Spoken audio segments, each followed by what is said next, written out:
이 몇 해 전 퇴임한 미국의 대통령이었던 오바마의 임기 말 지지율이요, 60%를 상회하는 아주 경이적이고 놀라운 지지율을 보여줬습니다. 사실 60%라는 수치는 대통령 지지율로만 봐서는 뭐 아주 높다 이런 지지율은 아니지만, 임기 말년에 그만한 지지율을 보인 사람이 거의가 아니라 없었죠.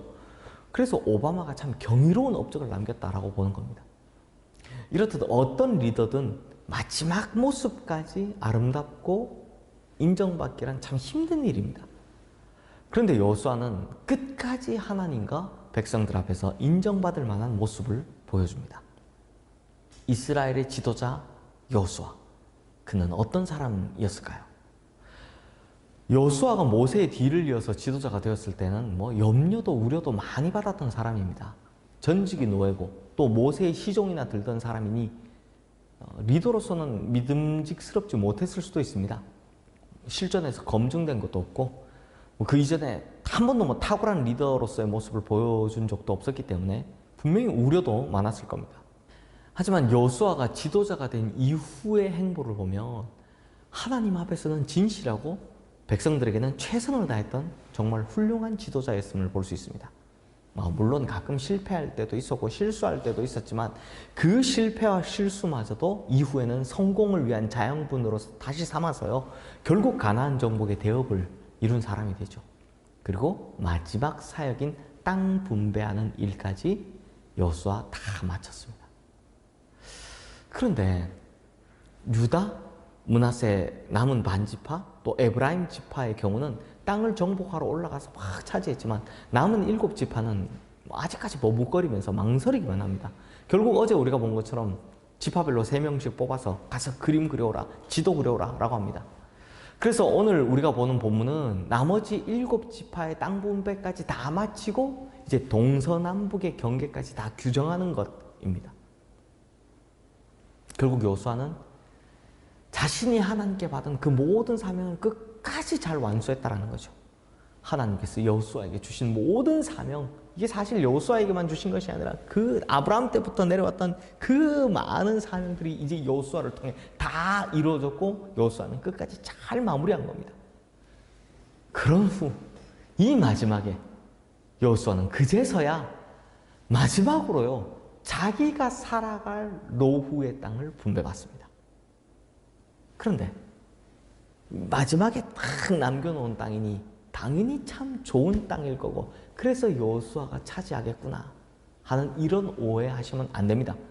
오늘 본문 49절 50절 말씀 한번 보십시오.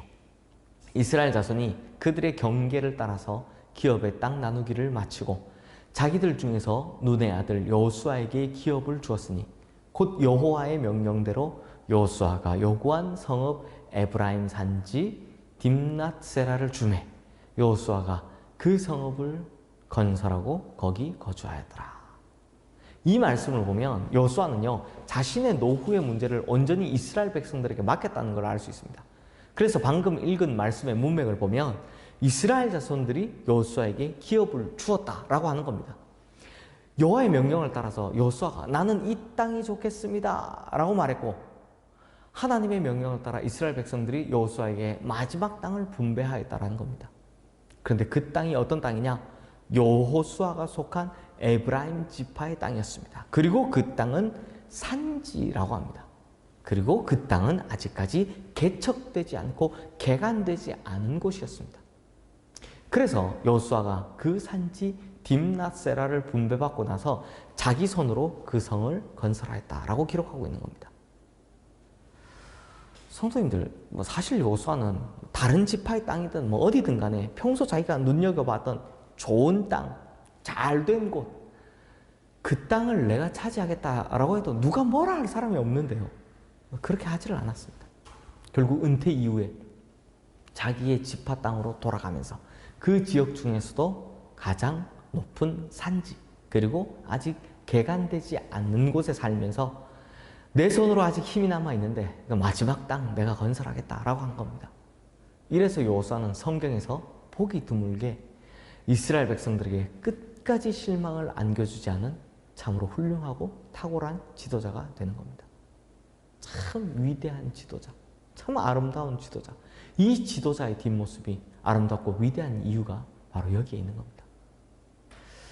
오늘날 이제 은퇴 후에 세습이나 노역으로 인해서 여러 가지 문제로 골머리 쏟고 있는 한국교회, 여호수아의 모습은 참으로 귀감이 되는 모습이죠. 여호수아는요, 자신의 늙은 노역 때문에 어느 한 사람도 그 마음을 다치게 하거나 시험 들지 않게 했다는 겁니다. 이 여호수아의 모습, 오늘날 한국교회 목사들을 비롯한 모든 성도님들이 배워야 하는 자세일 겁니다. 끝까지 하나님 앞에서 묵묵히 충성하고 진실된 길만을 걸어가는 모습, 이건요, 하나님 나라의 소망을 가진 자만이 가질 수 있는 겁니다. 왜냐하면 이 땅에 소망을 두는 사람은 욕심버리기 어렵기 때문입니다. 하나님 나라의 소망을 가진 사람은 이 모든 것을 초월하고 끝까지 충성과 진실로 살아갈 수 있기 때문입니다. 그러므로 이런 여호수아의 모습을 닮아가서 말년이 아름답고 고귀한 우리 모든 성도님들 되시기를 주님의 이름으로 축원합니다. 기도하겠습니다. 하나님 아버지, 보통의 사람들은 인생의 말년이 되면 노욕에 사로잡혀서 자기 욕심을 부리거나 혹은 다른 사람들에게 상처 주기가 일수인데, 이 여호수아의 모습이 우리에게 참 귀감이 됩니다. 그러므로 우리 또한 하나님 나라 바라보고 욕심내지 않고 이 땅의 모든 것을 다 뒤로 한 채 끝까지 충성과 진실로 살아가는 우리 모든 성도님들 되게 하여 주시옵소서. 한국교회 많은 목회자들이 이 여호수아의 모습을 좀 다시 한번 생각하는 그런 계기가 있게 하여 주시옵소서. 예수 그리스도 이름으로 기도드리옵나이다.